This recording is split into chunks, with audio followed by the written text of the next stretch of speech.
What's up, gamers? It's your boy Chris here, coming from San Antonio, headed to a team tournament, and with me I got one of my teammates, Dave. What's up? So we're getting ready for the team tournament. Dave, who are you playing? I'm playing Death Watch. And what are you gonna do? I'm gonna kill them. Yeah. I'm gonna watch them die. Yeah. So, all right, let's talk about the team tournament format. It's a sword and shield format. So we have one player who's going to be the defender, the shield, and he gets to pick one of the swords that he's going to go into. Then the other team is going to, their shield is going to pick one of our swords, and then the other two swords will sword fight in a very manly way. And then the sword, the first two swords will pick the terrain, which is also another consideration. We are playing on Beta Decima and Into the Dark and Vulcus, so that is a big consideration. So that is why we're gonna see what we're gonna do. That's why I'm gonna try to pick. I'm playing Warp Coven, and our third teammate Alan is playing Plague Marines. So what I'm gonna try to do is, because I've got the team that can actually compete on.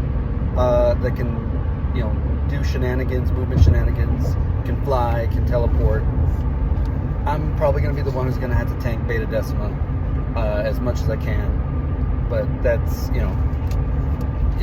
that's the fun of the team tournament. And then we're just going to let Dave loose on whatever other team that they're going to put out there as one of the swords. And Alan's going to be the shield, so we can kind of pick the teams that are going to be better into Plague Marines, because they're of the three, that's going to be the one that's going to have the most hard matchups, I guess, because they, the movement 5 and a lot of the nerfs. So that's going to be the one that we need the most help on. So Dave, who are the ones that you are? Who are the teams that you're afraid of? Afraid of no one. I will cautiously respect any elves with their movement. There's a Wyrmblade player, and I'm inexperienced with that. That is the key point. It's much like the Death Watch, I will gather data on that. But the goal plan is the same. It's just be aggressive or ghost them. Yeah. It is that power play of either I am moving so quietly that they don't know I'm there and we just play the scoring game, or I make myself their problem and either I die in glory for those I cherish, or I smash them on the anvil of war. And what tack ups are you thinking of doing? So I'm thinking that if I feel I have to go ghosty, I'm going to pick banner. That way, if I force them to head towards it. But mostly I believe I'm going to be taking Dominate, just because killing is the name of the game. It's kill team, and I'm a kill team. And it really is that thing of I just need to get a few kills late in the game, and suddenly I'm back in the game, which can change everything. So I believe those are my main plays. I don't see Envoy or Martyr coming up that much. Yeah, you don't have the operatives. I don't have the operatives for that, and honestly, my play style is adverse to that. I don't like dying for nothing. And on the other one, I believe route is a trap. I think that anytime you would route someone, that person could just hold a dominate token later. And the moment that it's revealed, then they'll just start skittering away. Yeah. So, I'm going to be doing retrieval with Warp Coven. There's a thing you can do when, if I stage aggressively, turn 2, I'll mutant herd them, get one of my goats on their home, or 2 of my goats onto, Savage Herd, I'm sorry, not mutant. maybe Savager. One of those. Where they will they'll group activate, and then I'll get my banner and my warrior goat on the objective, and then that's 5 APL. That's gonna out APL just about everything, because there's not a whole lot out there that's, unless they have 2 Marines on their home point, which is why would anybody do that unless they know specifically I'm going to do this, right? So, and if they do that, then that's 2 Marines that are not somewhere else, right? And then I just wait to do that ploy later, after I kill whatever's on the other side.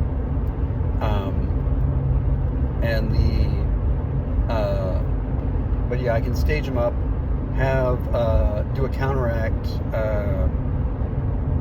if I need to, or if I'm last activation, I have my Tiperian go up and do this, and put the rubber band on them, on the goat, and make sure that their point is within 6 inches. Their home point is within 6 inches of that rubber band. I mutant herd them on. He free missions actions and gets retrieves the item, rubber bands back, and then he just sits in my backfield and that's 2 points. I do the same thing and if I can run him back to my home field and do that again, that's 4 points. And then I do that I even just touch the middle, that's 5 points. And so that's my big plan right there, is to do retrieval for that, and just play that game and use the Soul Reaper and the Doombolt Sorcerer just to keep everybody back and just hold the line with the Flamer. And man, the Warp Coven changes are going to suck. I'll talk more about that probably on the drive back, the upcoming changes, but that's our plan. And we picked these teams, we really picked our teams based around what Alan did. We're kind of hoping that Alan might take one of his other teams, but he feels most comfortable with Plague Marines. And so that's kind of what I've been, I said, all right, we're going elite. Dave was kind of playing around with best Aquilons, but it's just not that Dave can't do it, but Dave, right? It's the big feeling of I like them, I like their capability. It's not why I play Kill Team. I don't play it to play this control, this flanking, this maneuver and stuff like that. I know how it works, and I can pull it off, but it's the big feeling of like I feel my instincts are more attuned to hyper-aggression with elite bodies. It also just gets me very excited. Yeah. And this is a fun tournament, right? Like, I mean, there's no golden ticket on the line. There's no, we're not getting no big prize money, no anything like that, right? We're not going to Atlanta if we win this, right? This is, now there is, of course, the pride of Texas that we get to rub it into everybody's face. And, we come from this, know-nothing town where we're lucky if we get 6 people to show up, and then we come and we kill and we smash. That would be, but we're living our 2A football dreams here, by doing that.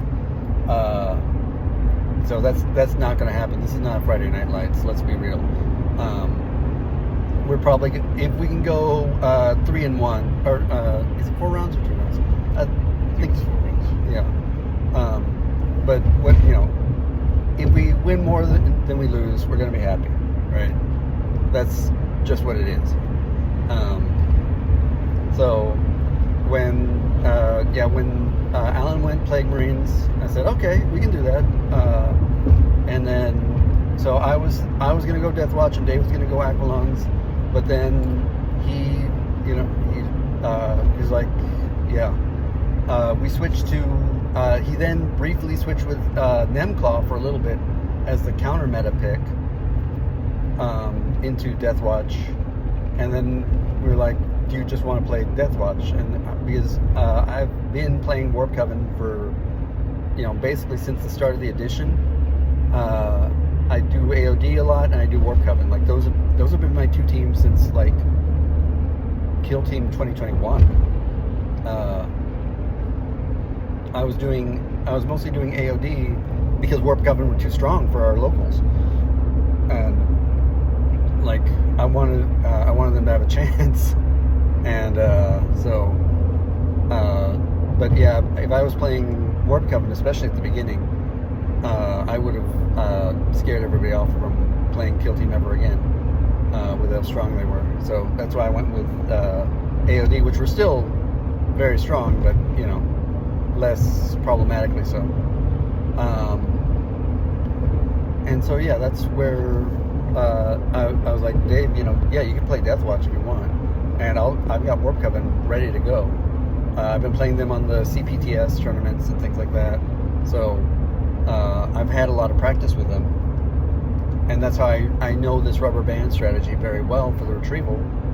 And so we said, yeah, 3 elite teams. I know people say a lot of people play Warp Coven with the goats, a lot of goats. I don't have that mentality of dealing with the disposable pieces that can wait, right? Like that's not my shtick. I want that explosive turn out of all of my out of most of my guys. And so the 2 goats, okay, I can have 2 little guys who can do things, but everybody else, I want them to be doing something or able to react to something, right? And so that's why we're going with these ones. And yeah, I'm gonna be the Beta Decima guy. Apparently we're going to get 2 free equipment pieces. We are getting the light barricades for free and the heavy barricade for free. So that at least that's going to be helpful in staging on Beta Decima. And yeah, I think I can still do that strategy if I place the depending on where the home thing is. And so yeah, my plan is to have Alan be the shield, and I'm going to match him into whatever probably the other Marine team. There's a lot of Nemclaw floating out there, right? Dave, what do you think? Should I match him into the Deathwatch? I think that you have a chance into them, especially with your rubber band thing. That is incredibly agitating as a 5-man. I think your knowledge with AOD actually helps a lot, because you'll notice when they're missing the 6-man. Mm-hmm. Even I've noticed that you'll miss the 6-man. The